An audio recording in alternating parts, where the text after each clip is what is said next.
Hare Krishna Prabhu, Dandavats Pranams. Hare Krishna, Manji.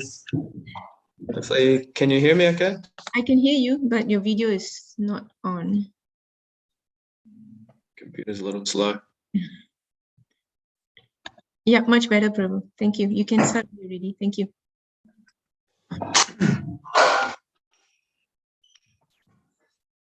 Jaya Radha Madhava Kunja Bihari Jaya Radha Madhava Kunja Bihari Gopi Janavala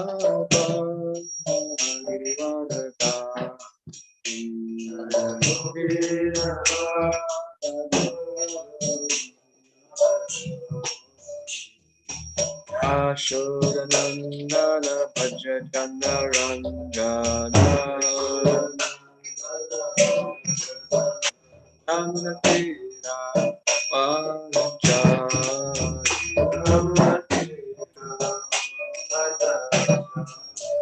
Jayo Radha Madhava Kunda Bihari Jayo Radha Jai Gopi Janavala Girivadata Gopi Janavala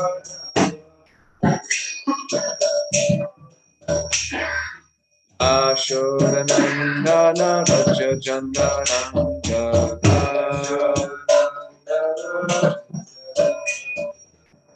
Ashodanandana Raja Jandaranja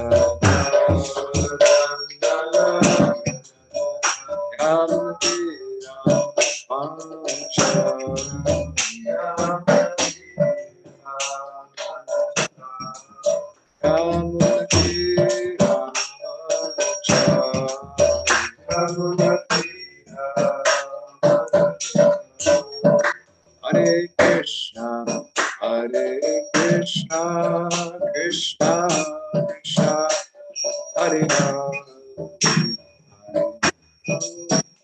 Hare Rama, Rama Rama, Hare Hare. Hare Krishna, Krishna Krishna, Hare Hare, Hare Rama, Hare Rama.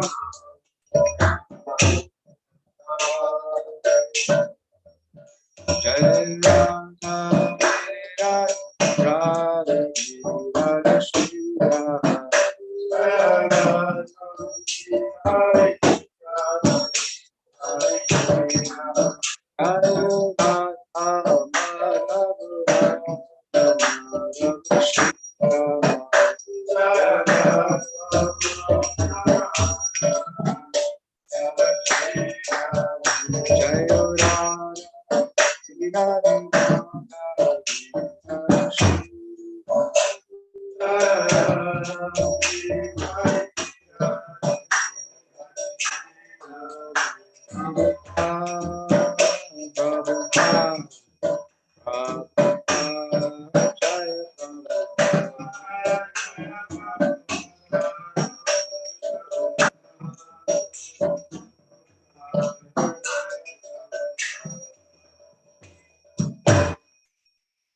Shabbat Brahmams Parivajika Jaya Ashtotam Shalashi Shiva is the famous Vedanta Swami Maharaj Srila Prabhupada Ki Jaya Shabbat Brahmams Parivajika Jaya Ashtotam Shalashi Shrimad Bhakti Siddhanta Gopsa Maharaj Prabhupada Ki Jaya Ananta Kori Vaishnava Ki Jaya Thai Gaur Sliding praise and praise of Srimad Bhagavatam in the stotra from Krishna Lila Stava, in case anyone is wanting to find it. It's not this one. Sarva Shastra Dibisha, Sarva Veda Kasama, Sarva Siddhanta Naga, Sarva Kakadri. Nectar from the ocean of all script, similar fruit of all nations, rich mind and precious gems of all conclusive truths, rather only give recite to all the worlds. Sarva Bhagavatat Prana, Srimad Bhagavatat Prabhu, Kalitanta Hridaditya, Shri Krishna Parivatata, O life air of all the Supreme Lost devotees, O Master Srimad and the sons and daughters of Kali, the exact Paramadanda Partaya Prema Vakshaksharayati Sarna Sarvasipyaya Shri Krishnaya Namostame. I bow down to you, my supremely blissful to read every syllable quotes and fun prema. You can always be served by everyone, Shri South. Yamandu Vasangin Madguru Manmaharila Anistaraka Madbhagya Madhananda Namostate. My only friend, my constant companion, my spiritual master, my great wealth, my savior, my good fortune, my source of ecstasy, I bow down to you. Sadhu sadhu tadayan, atini chokchadakara, chakara chinman, prema hritkantayos pura. I bestow saintliness to the unsaintly, O exalter of the most fallen. Please never leave me, always appear in my heart, my voice is pure love. Well, hopefully you can hear me okay. I saw a message on the screen, the audio is not so clear. Let me know and I can try and speak louder. So, Om Namo Bhagavate Vasudevaya. Om Namo Bhagavate Vasudevaya. Om Namo Bhagavate Vasudevaya.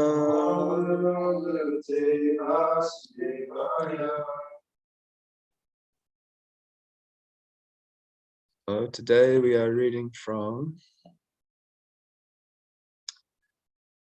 Srimad Bhagavatam, 4th Canto, Chapter 13, text number 38. So I'll just read the Sanskrit by myself. Satat pum savanam rajni pasya vai patir adhahe karbam kala upavrite kumaram sushuve praja.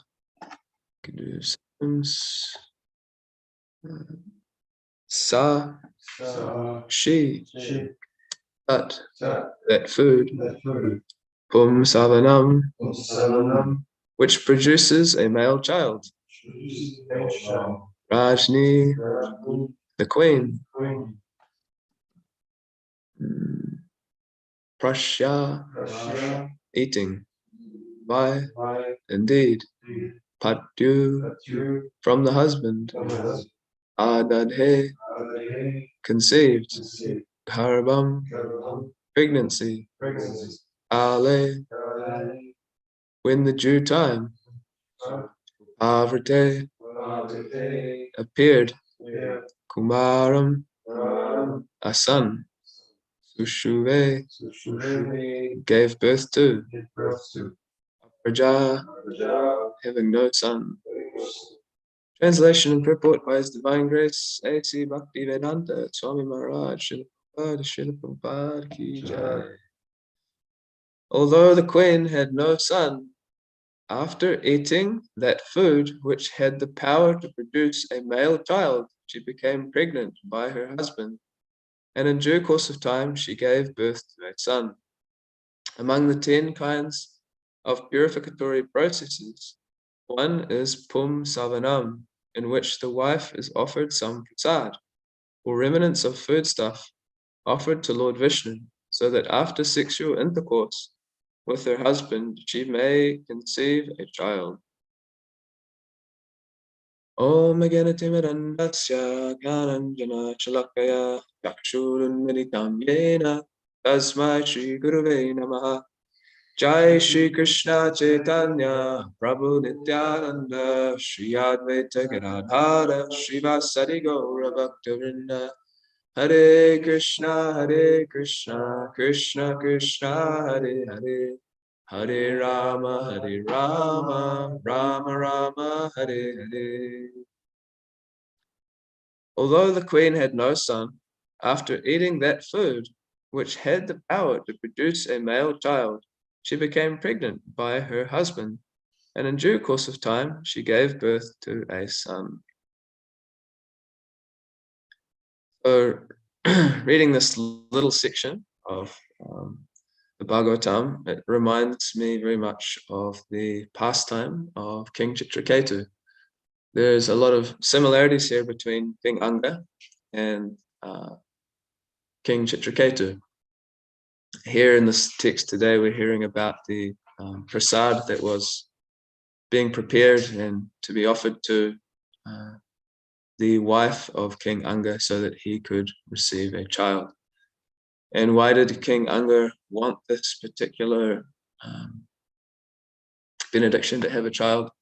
Because he was trying to perform an Ashrameda Yagya, as we previously heard, for those of you who've been tuning in or are familiar with the fourth canto.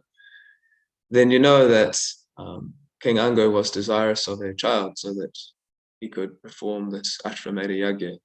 Because without which, then the demigods and the appropriate personalities weren't appearing in his yagya. So it was a cause of lamentation for him. So naturally, he desired a son so that he could fulfill his honest desire to do this Ashrameda Yagya. But as we see, then his child becomes a cause of distress for him.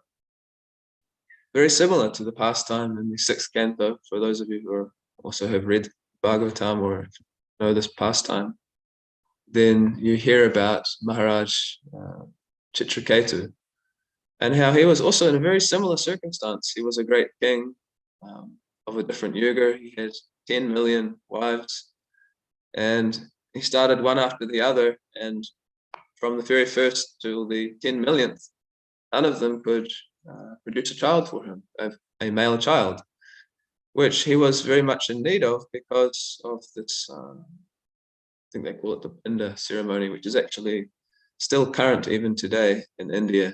At least the ritual is there. Whether or not it works, I'm not sure, but the idea is that persons, or especially a son, will offer Pinda or some sort of oblation into a yagya for the benefit of their father and forefathers. So we often hear this kind of coming up in Vedic culture, that kings were very concerned with having a male child so that they could perform this ceremony when they passed away. So Chitraketu, he was lamenting. He wanted a son. For this, again, honest purpose. Wasn't some sort of ill motivation that he had. But he was in difficulty. He couldn't produce a son. So by the help of Anga Rishi, and then later on, actually no, it was just by the help of Anga Rishi. In the beginning, he was given also a certain type of prasad that he then offered to his wife, one of his wives, and she was able to then produce a son for him. But as we know, this son also became a great cause of difficulty and trouble for Maharaj Chitraketu. So the stories are very similar, but there are some differences in them, which I'll probably try and talk about at some point. So I'll actually talk about not specifically this text and purport today, because my knowledge of it is somewhat limited. So in order to say something that's hopefully beneficial for everyone, I'll focus more on the overall theme of the pastime of Maharaj Anga. Well, one of the themes, of course, in Bhagavatam, there's so many themes within each Leela, but one that I see both in this story with King Anga and also in the story of King Chitraketu, there's a similar theme that runs through both of them. And it's quite a simple point, something that we've heard over and over again. But because it's beneficial for us, then we should keep hearing it over and over again. Just like Prabhupada would repeat over and over again that we're not the body. When we read his books, we hear this point coming up all throughout Bhagavatam, right from the beginning to the end. So it's a very simple thing, but by repetition of hearing a good thing, then that's a good thing. We actually understood, or perhaps we do understand, but still it's good to be reminded that we're not the body, because it's got a significant impact on us. If we're not the body, then who are we? We're the spirit soul, we're servant of Krishna. So the more we can be reminded of this philosophy, the more our life will become perfect.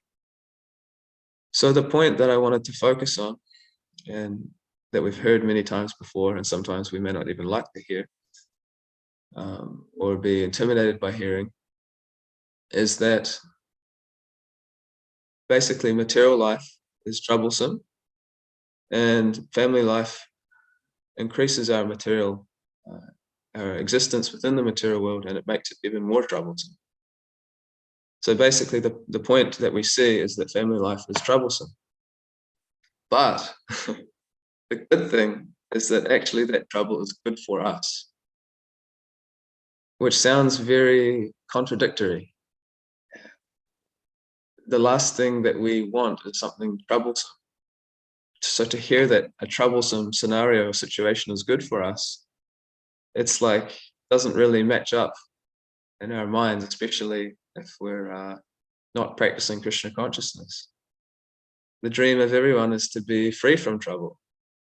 It's like you see the picture of Mahavishnu lying on the Garbhodakashaya ocean, and he's the reclining. He's got the goddess of fortune there massaging him. It's on his inflatable Anantashesh. So you see people in the material world, especially if you saw, movies, or maybe you saw it personally, but it's quite common, especially I think in America and hot climates, for rich people to have, their big house, and then next to their house they have their pool, and then inside their pool they have these big inflatable kind of like couches that they lie on and recline on. And it's like the perfection is you're just lying there in the sun, got no one bothering you, no troubles at all. And you've got, some of them even have like a little holder to put your beverage in, be it alcoholic or not. So you can just recline there and pretend that there's no worries, nothing here to bother me. This material world is a nice place where everything will go my way, or maybe there'll be some slight inconvenience from time to time, but I'm willing to, because I'm a humble person, tolerate a little bit here and there. But on the whole, everything should just be nice for me. The material world should be a nice place, and I should just get to recline. And then you've seen people do belly flops before. These big people, they jump into the water, do a big belly flop, and all of a sudden there's so many ripples on the pool, and you're shaken on your situation and your inflatable raft in the pool. It's a disturbing situation. We don't want that. We don't want to be disturbed. We want to just pretend that everything is good, everything's fine. But to hear that, a troublesome situation is good for us, or that disturbance is something that we should welcome, it's quite hard to swallow, or hard to even to digest or to understand. And because for at least a large majority of us, we came to Krishna consciousness some years trying to enjoy the material world, then we can carry this consciousness into Krishna consciousness. That basically Krishna consciousness should make my life nice and I should be happy. And in one sense, that's true. Like we tell everyone, chant and be happy. It is true, but it doesn't mean material happiness. Material happiness may come, but as Krishna says, then also material distress will come.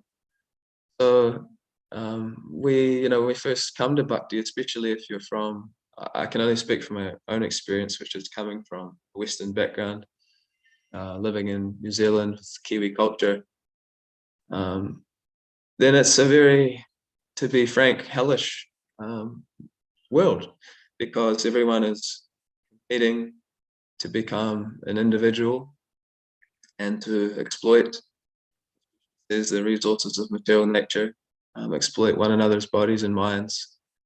And you have to work hard, you have to compete against everyone else to feel yourself to be the enjoyer. So it's actually a very lonely and cold world out there, although Maya can make it seem very nice. But particularly the current Western civilization is very difficult for people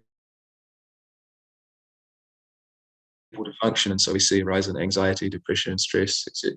So it's a very difficult. I've heard it before explained or compared to like being in a storm, and coming to Krishna consciousness is like coming inside from being in a storm. Sometimes it really pours down with rain, and you can just imagine being outside, with not enough in your gumpture or something, nothing to really protect you, and you're just being beaten by the wind, by the rain, by the elements. And you've got no shelter, nowhere to go. Or like being lost in a forest. When I was a kid, I had that experience being lost in a forest.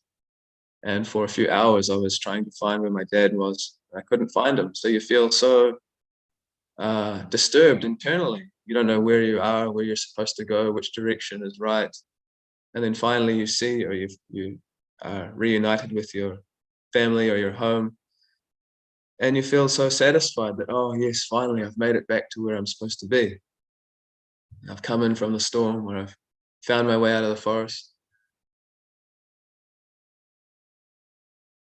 So coming to Krishna consciousness, for most people nowadays, we can expect that that's what their experience will be like. As I've heard Chaitanya Charan Prabhu say when he came here, there are 4 types of people who come to Krishna consciousness: the distressed, the distressed, the distressed, and the distressed. So that's the current situation in the world, is that most people, they feel like, oh, finally, I've met the devotees, these amazing people. They just keep giving me prashadam. They keep asking me if I want more food, if I want to come over to their place, if I want to spend time with them. They seem to be so, actually, what I couldn't put my finger on it at the time, but now looking back at it, what you really become so attracted to when you first come into the association of devotees, it's the non-envious nature of Vaishnavas. Especially where I came to Krishna consciousness, the devotees there, they were very eager to cultivate me and help me become a devotee. So they put so much time and effort into me, took so much personal interest in me. So it's a very amazing experience to have when you come from a certain culture and then all of a sudden you're embedded in this atmosphere with all these saintly people who are, asking you how you are and being extremely personal. It's like, wow, what have I just landed in? What is this place? And then think, wow, I feel for the first time in my life free from distresses. Such a nice situation. So then we think, well, definitely I'll become a devotee. This is nectar, as the devotees say.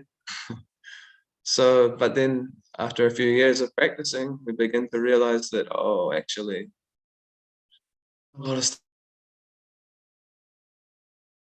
stuff to work on, and Krishna consciousness is not as easy as I thought it was going to be, and I don't always feeling like chanting my rounds, and maybe following the 4 regulative principles is not as easy as I thought it was going to be, or I didn't realize I had problems of envy or pride or lust, greed, and all these things.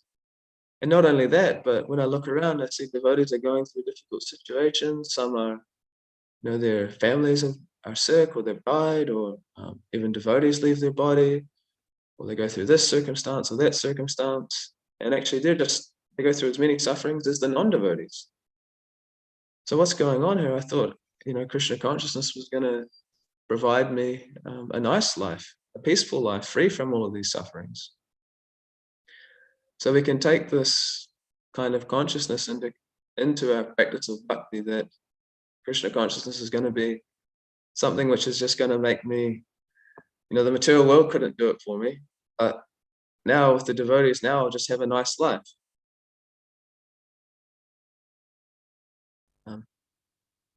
But that's not always the case. So it can be a great test for devotees and for our Krishna consciousness. When we're put into difficult and troublesome situations, how we actually respond to them. And it's Krishna's mercy on us to help us develop a proper state of consciousness, because the fact is that in the spiritual world, it's full of trouble, especially if you're aiming for Goloka Vrindavan. Vaikuntha, maybe it's different, but at least we know Goloka Vrindavan is full of troublesome situations, especially Boma Vrindavan. But if we just focus on that, at least, then we'll see there's so much anxiety, there's so much stress. Just like Bhava Sandhi Mataji gave a very nice example a couple of weeks ago at the temple. She was giving class and she made this point that I'd never really thought about before. And she was explaining how, as a mother, then, when her child was very young, I think her child had accidentally choked on something. And as a mother, seeing your child choke, it's like everything slows down and you become completely absorbed in your child, and how to basically, you just freeze because you just don't know what to do. And this is this complete absorption in your child because you've got so much love and affection for them. But this intense feeling of anxiety. So I was thinking about this, and I was thinking, yeah, obviously I've never been a mother in this lifetime, so I can't relate to the situation. But I was thinking actually as a kid, talking with some of the devotees after class about this actually, as a kid, I put my mum through so much anxiety. I remember I fell as a 3 or 4-year-old boy, I fell into a swimming pool and I can remember sinking to the bottom. My mother jumped in with all of her clothes on to save me, get me out of the swimming pool. I choked on a big thing of bubble gum as a kid. She had to pick me up and shake me upside down. I had asthma attacks, had to go in ambulances, broken bone, so many things, meningitis, all these different things by my karma. For whatever reason, I was always in some sort of life-threatening situation, or at least dangerous situation as a kid. And I could see how actually my mother was always very attentive to what I was doing or where I was or what was going on with me. So I was thinking about this more, how actually, yeah, the mother, out of love and affection, she becomes so absorbed in the child. And these situations where the child puts her into anxiety, it increases the absorption of the mother in the child. So in the material world, it's a very, just not very pleasant experience because, as Prabhupada said, then the mother's love for the child is the purest thing in this world, but still it's tainted with some degree of thinking that this child is going to give me happiness. So therefore it's laced with a certain uncomfortable experience. Whereas in the spiritual world, everyone is thinking that I'm here to serve Krishna, I'm here to please Krishna. So even though they go through distressful situations, because they're completely absorbed in Krishna, just for the sake of wanting to please Krishna, then the experience becomes very blissful, even though it's an intense experience of anxiety. So we hear so many times, just if you take Mother Yashoda for an example, then how Krishna, when he's in the coils of Kaliya, and all the residents of Vrindavan are running through the forest to find where Krishna is because of all the omens they've seen, the bad or inauspicious omens. Then before they actually get to Yamuna, it's described in the 10th canto, they can see Krishna above the trees in the coils of Kaliya. So it's extremely tense situation. Then when they get there, they're just practically going mad. They want to jump into the water to save Krishna, but they can't because it's poisonous, and they're held back. They're fainting and they're just going in and out of consciousness. So such intense situations. It's like when Trinavarta comes into Vrindavan, Mother Yashoda's just sitting in her home looking up and seeing her child playing in the field in front of her. And then all of a sudden this whirlwind comes, dust is spread through everyone's eyes, no one can see anything. And in the next minute, when she opened her eyes, the very same spot where she saw Krishna, the most beautiful thing that your eyes can behold, the most beautiful person, that your eyes can behold, is no longer there. He was just there a minute ago, and now he's gone. Can only imagine the type of anxiety that one would be in. It's just like there's no trace of him. So trouble is there in the spiritual world, just like trouble is here in the material world. But the difference is the consciousness that we're in when we go through troublesome circumstances. So Krishna is so kind that he's given us this material world as a place to reform our consciousness so that we can again enter back into the spiritual world. So basically, it's a place for us to practice what is real love, how to experience, how to develop real love for Krishna by changing our state of consciousness. So when we're put into troublesome circumstances, we're supposed to actually utilize them.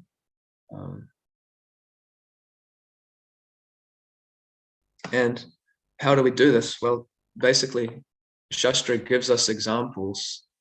The Bhagavatam, Chaitanya Charitamrita, the other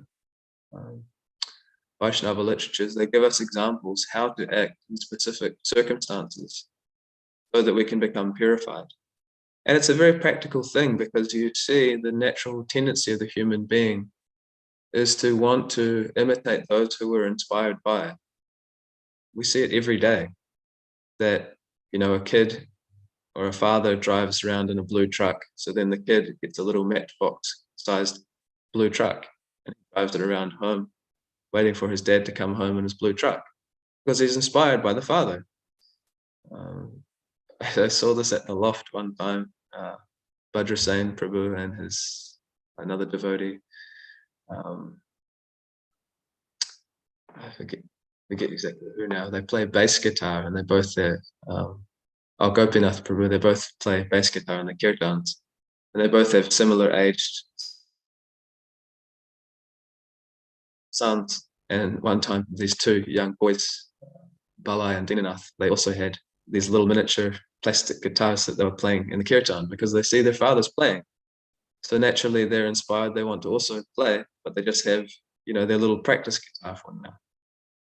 So we should become inspired by the examples of the Bhagavatam, and we should practice, even though we may not be able to fully apply it to the same degree, but we should learn about it. What is the state of consciousness of the devotees in the Bhagavatam? And then when we learn about it, we can actually practice it. And by practicing, then, as the saying goes, you become perfect. So these two pastimes, especially the one that we're in now,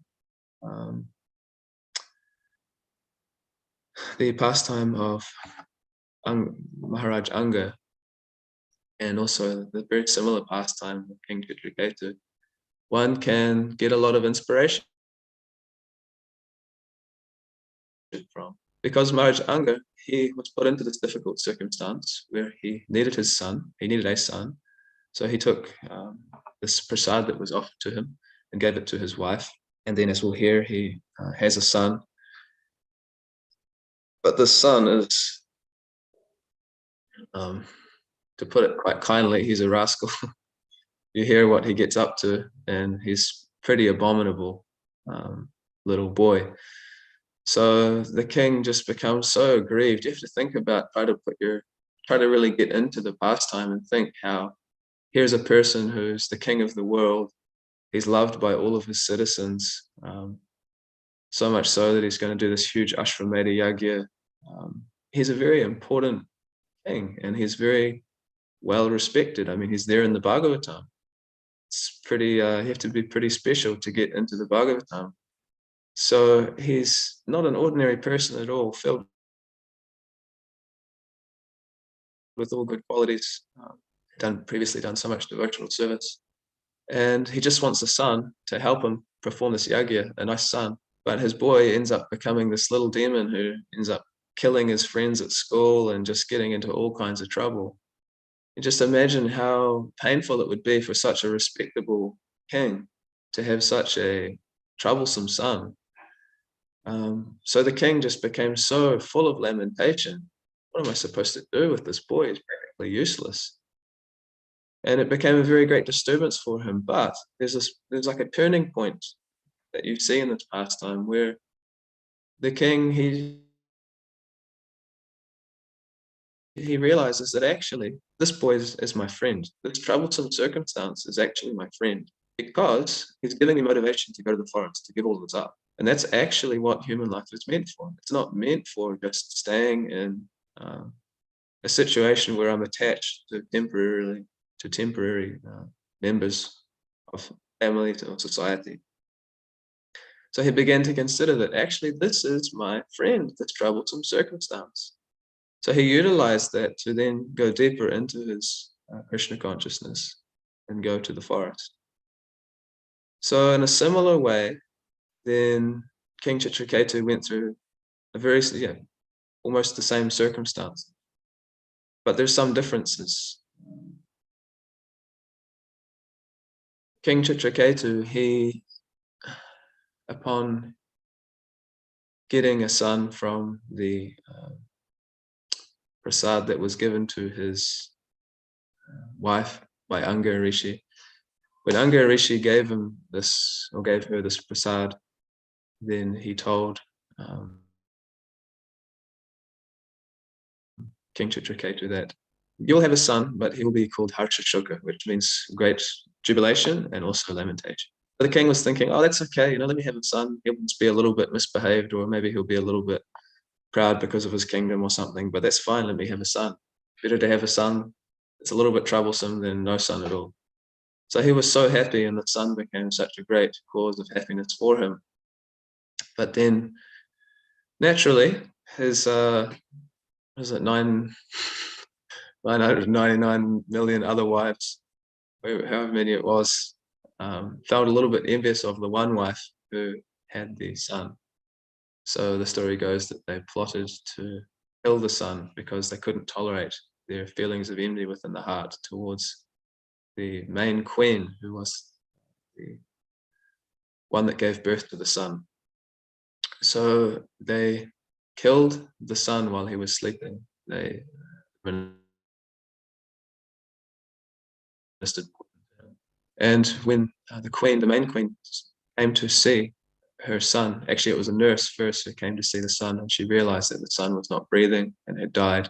She became overwhelmed with lamentation, thinking, oh no, what has happened? And then the main queen, the mother, the child, was screaming in lamentation at the death of her child. And King Chitraketu could hear what had happened from somewhere else in his palace. And it's described that he was running to see the situation of his son. And he was running up these stairs, and it's described he was so overcome by lamentation at the thought of the death of his son that he was blinded. He was in so much lamentation, so much distress, that he actually became blind while trying to, and he was fumbling, trying to go up the stairs. So you can only imagine how intense one's distress must be to cause them to actually become blinded. So then, of course, when he got there and saw his son had died, they were all in such intense lamentation. They couldn't see through it. They couldn't understand the reality that the body is temporary and the soul is eternal. So then Angaya Rishi and Narada Muni, they appear on the scene at this point in time, and they instruct King Chitraketu and actually explain to him that, why are you lamenting? This son of yours, he was actually your enemy in a past life, and he's come here and died before you just to give you distress. So this whole idea is of this being a good situation, having a son, is just in your mind. Actually, he's your enemy. So he puts a whole nother spin on the whole pastime, the sages Narada Muni and Angaya Rishi. So what's interesting about this is that King Chitraketu, he accepts the advice of the two sages, and he no longer is in lamentation. So it's interesting because we see in the pastime of Anga, he was able to understand this for himself when he was put into a difficult situation. By his own reflection, by his own intelligence, he could understand that actually this troublesome circumstance is actually my friend. It's actually good for me. It's helping me to become Krishna conscious. Whereas in the example of King Chitraketu, he couldn't see it by himself. He needed the association of advanced Vaishnavas to be able to see this. And if this wasn't on Zoom, it would be good to hear from other devotees about examples that they may have, that they remember in Bhagavatam, of people who are in similar circumstances. I was thinking also, we see this quite commonly, that there are devotees who can figure things out by their own intelligence. Of course, we should always understand that actually our own intelligence is coming from the intelligence of other devotees. We really have no intelligence, but it's by the mercy of Prabhupada that we have some intelligence. So because of that mercy, sometimes we can actually see things properly, and other times we may need to hear more from devotees to see things properly. So for example, when Narada Muni, when he was a young boy, then his mother passed away, and he took it as mercy from Krishna straight away. He wasn't bewildered by lamentation for the passing away of his mother. He thought that, okay, this is a perfect situation. Now I should go travel and give up this whole idea of attachment to the material world. And that was based on his previous association of advanced Vaishnavas. So he was also another example of someone by his own ability was able to see things properly, see a troublesome circumstance as actually a benediction. And then you have examples of others who were in troublesome circumstances and needed the association of advanced Vaishnavas, like Vyasadeva. When he had finished compiling all of the different Vedas and writing the Mahabharata and all these things, he was still feeling the effect of some sort of lamentation, couldn't figure out what it was, what was wrong. So then Narada Muni, his spiritual master, appeared before him and said to him, "Are you satisfied with identifying as the body, mind as the self?" And explained to him that actually the real cause of your lamentation is you haven't sufficiently glorified Krishna in his name, form, qualities, and pastimes. So we see sometimes that a devotee, by their own strength that's been given to them, by their practice, by their sadhana, they're able to see things properly, see troublesome circumstances as an opportunity for growth in Krishna consciousness. But sometimes we may be in a situation where we're not able to see that, and we're bewildered by the troublesome circumstances. So if we feel that, then we should take inspiration from persons like King Chitraketu and seek out the association of advanced Vaishnavas so that we can actually learn to see how there's no such thing as a troublesome circumstance in this material world. It's actually all just meant for our benefit, for our purification, how to come closer to Krishna. And there are so many examples that we can draw from. Whether you're a child, then you've got Prahlad Maharaj, you've got Dhruva Maharaj. If you're a male householder, then you've got the various kings. If you're a brahmachari, then you've got other personalities. If you're a female, then you've got the best example of all, Queen Kunti, who describes so nicely Vishan Mahagne Puchara Darshana Sabhaya Vanavacha Midhe Midhe Neka Maharatashato Jonashratashta Hare Hariksha. So she explains to Krishna that actually we went through so many difficulties. We went through the Mahagne, the great fire, where we were almost burnt to ashes. Mahagne Purutasha. So the Purusha, the man-eaters, when we were first banished to the forest, or when we actually had to go there incognito, and so many Rakshasas tried to attack us. And then when we came back from being in the forest and in the vicious assembly of the Kauravas, Draupadi was tempted to be disrobed, but you protected us there. And then when we had to go in battle, then Mridhe Neka Maharata Shuto, so the Maharatas, again and again, Mridhe, they attacked us, all the great generals on the battlefield attacked us, gave us protection. And now this Dronashratashra, the Ashra thrown by the son of Drona, Ashvatama, the Brahmastra, now you're protecting us from this. So then she makes a famous prayer that we know, Vipada Shantita Tatra Tatra Jagadhro Bhavato Dharshanam Yatsyad Apuna Bhavadharshanam. That let these situations like the great fire, like the man-eaters, like the great generals of Bhishma, Drona, all these personalities, let the vicious assembly, let the Brahmastras come again and again. It's pretty intense when you think about it, what she's actually asking to come again and again. Often we hear this verse, but we don't hear the previous verse, which gives the context of what she's actually talking about, what she's actually asking to happen again and again.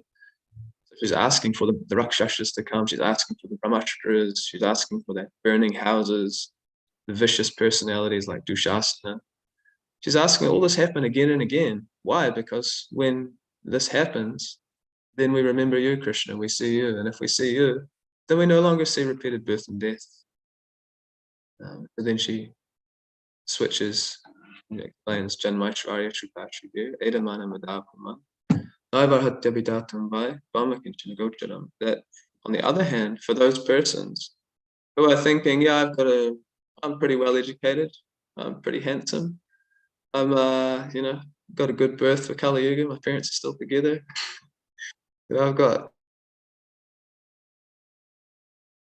I'm pretty opulent as well, Then for these kind of people, she says they're going mad, because that kind of pride in yourself, thinking that you're successful, and that actually you have no reason to take shelter of Krishna, then that's a type of madness, and it's very unfortunate. So actually better that we have difficult situations in life. That's what will actually help us become successful in Krishna consciousness. And Krishna, he knows that, and he's so kind that he gives us difficult situations. So of course, materialists get difficult situations. So one may think, well, why can't I just be a kami and have a difficult time? Why do I have to become a devotee if that's what, if that's what's good for me? Why do I have to go to so much difficulty to follow the 4 regs, chant 16 rounds, live with devotees who don't always understand me or think the way I do, or whatever it may be? But the problem is for the non-devotees, they don't have any understanding how to be in the correct consciousness when they go through difficulties. So the difficulties simply lead to more and more difficulties. Whereas for the devotee, then they use the difficulties of life to actually become free from attachment to this material world. And they do that by hearing from those devotees who are perfect, from those devotees who have perfect consciousness. We learn to see the world through the consciousness of devotees in the Bhagavatam. Of course, there's the person Bhagavat also. There's the spiritual master and the Srila Prabhupada who show us by their own example how to overcome all of the different obstacles in this material world. So the point in both of these pastimes, Anga and also Chitraketu, we can see very clearly it should be somewhat obvious to us that the material world is a place of trouble, and the more implicated we become, the more we get into family life, then yes, it's no secret, it becomes more troublesome and more difficult. But the good thing is that that family life or that troublesome circumstance in the material world, no matter whether you've got family or not, it's still going to be troublesome. And the more implicated we become in the material world, the more troublesome it becomes. But we have to see that actually it's not a bad thing. That trouble that's created is actually something that will lead us to, if we're in the right consciousness, it will lead us to becoming free from the attachment that we have to this material world. Even for such persons as Dhritarashtra, who had such attachment to the material world, such attachment to horrible sons such as Duryodhana, even he was able to be transformed by the good guidance of his brother Vidura. So if it's possible for him, it's possible for any of us.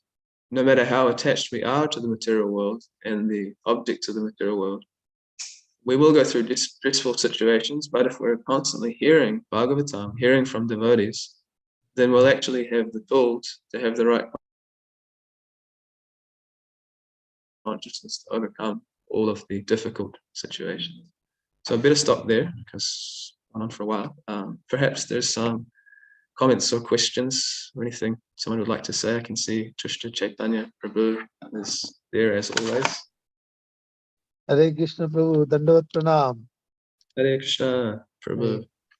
Yeah, beautiful class. Yeah, pinpointing the important point, that is this trouble is not at all trouble. If you see this trouble in the right perspective, this trouble is a lesson for us to make ourselves purify for the next life. That is our transcendental life. So very good examples. You have given your own examples. You have given so Shastric example to simplify and make it a very strong comment on that. That the trouble we see in this material world, in some other way, if we look through, it is not actually trouble. It is a process of purification. It help us to purify further so that we can incline more and more into this devotional service. Thank you so much, Prabhu. Thank you, Prabhu. Hare Krishna. Always nice to hear from you.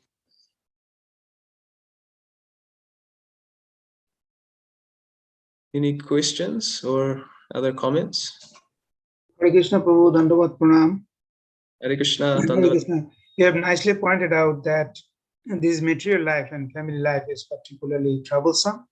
But again, it is necessary because there are two aspects of it.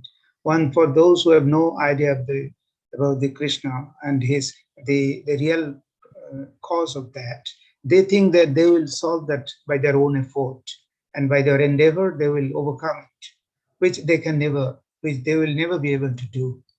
But for the devotees, who are inclined toward Lord, it is an opportunity for them that gives them the opportunity to go clear, to get closer to the Lord. Because the more is the problem, as you have rightly pointed, we have given so many examples, Narad Muni's example, and Chitraketu, King Chitraketu, and Vasudev, Kunti Devi, that whenever one is in trouble, with the help of his guru or other devotees, or sometimes the Lord himself gives them the right direction, that where the solution lies. And the solution is that we have to get rid of this material world, and this human life is an opportunity, and we have to utilize it. And I'm just remember, it came to my mind one great sloka of this Srimad Bhagavatam. It is given in Canto 11, chapter 20, and verse 17. I'm just reading it. I think everybody knows it. But Nideho Madham Shulovam Shudurlavam Lavam Shupalapam Guru Paranodharam Mayanu Kuleno Navostraperitam Umang Zvavamtim Natarech Vatmoha. One, we have got this human life. It is an opportunity. We have got it very easily, but it is very difficult to obtain.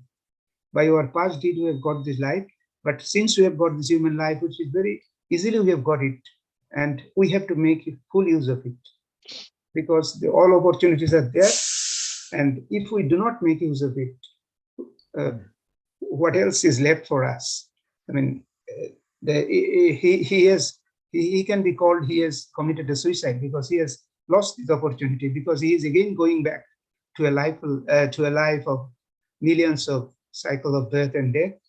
And so if we use this human opportunity, that is what the Lord has given us, as you have told, that although it is troublesome, but it is necessary, because it gives us the opportunity to go back to the body, which is our real home. Thank you, Prabhuji, for your nice realization and good examples through which you have expressed all this. Thank you. Thank Hare Krishna, you Prabhu. for The song your is expression of your realizations. Oh, sorry. No, Yeah, it's carry okay. on, Prabhu. Please go, Prabhu. Go.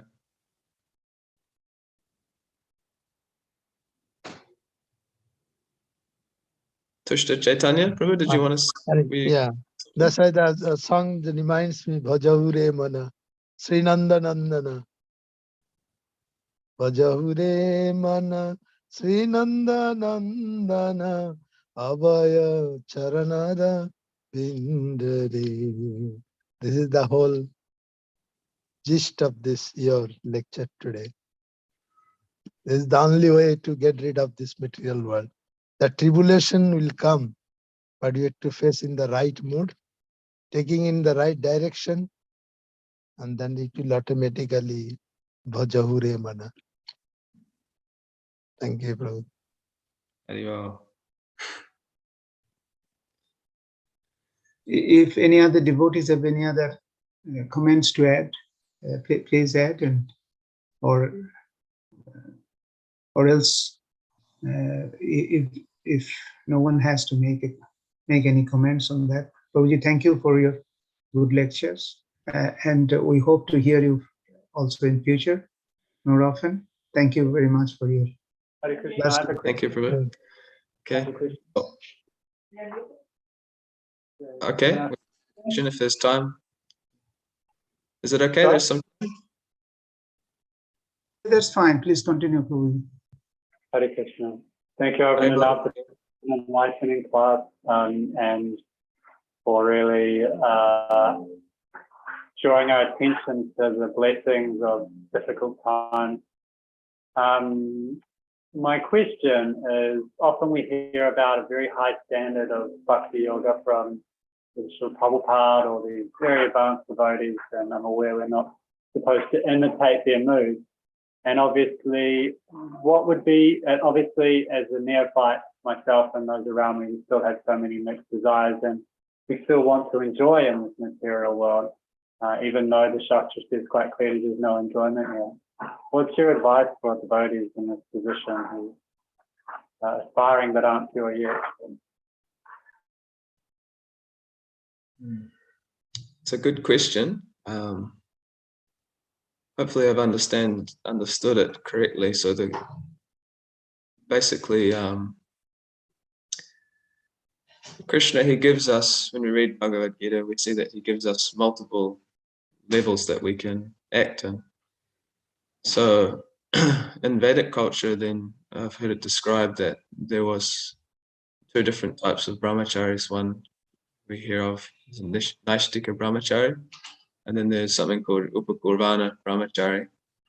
And Naishtika, basically, he understands the world around him by hearing, and based on that, then he can just not engage in the material world, just keep it as minimal as possible. And then there's the Upakurvana brahmachari, who he understands the world around him because of his studying, but he doesn't have the same realization. So he understands that the material world is a difficult place and that attachment for family and these things will cause difficulty, but he doesn't necessarily have the realization. So the gyan is there, but the vigyan, the realized knowledge, is not there. So, and you see that in the example of different devotees in Bhagavatam. So I've given this example before of Maharaj Yadu. He didn't want to accept his father's old age because he knew that if I do that, I won't be able to attain renunciation. He wanted to go through family life. But what you see is that he had in the back of his mind that renunciation is the goal. But to get there, he knew he had to go through some of his material desires. So it's only a very, very rare person who actually won't go into Grihastha ashram or, go through that life. Most people do and will. And that means that it's an opportunity for us to act to some degree on our desires in the material world, which is okay if they're dovetailed in Krishna's service. So, we don't want to imitate and think that, I'm a Paramahamsa and I don't have material desires, and I'll just pretend that I don't have them. Krishna calls, actually that's exactly what Krishna says, is a pretender, someone who dwells on sense objects but externally appears as though they're not attached. It's not good to maintain an artificial situation for the individual nor for the persons around that individual. So it's best that we be honest with ourselves and we apply ourselves in a way in Krishna's